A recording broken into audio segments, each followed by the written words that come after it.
Let us pray. Lord, bigyan niyo po ako palagi ng katahimikan.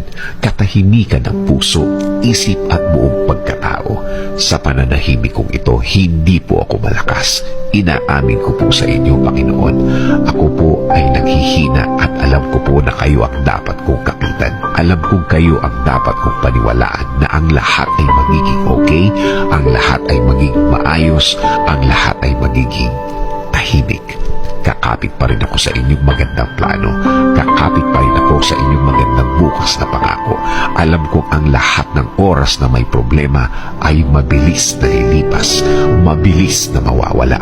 Alam ko din, Lord, na hindi ibig sabihin na wala akong nakikitang nangyayari ay walang nangyayari. Alam kong inumpisahan niyo na akong tulungan sa ibang mga bahagi ng aking problema.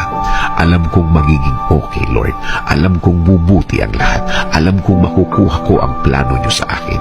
I-guide niyo po ako at ituro mo sa akin, Lord, ang tama at tahimik na paraan. In Jesus' name we pray. Amen.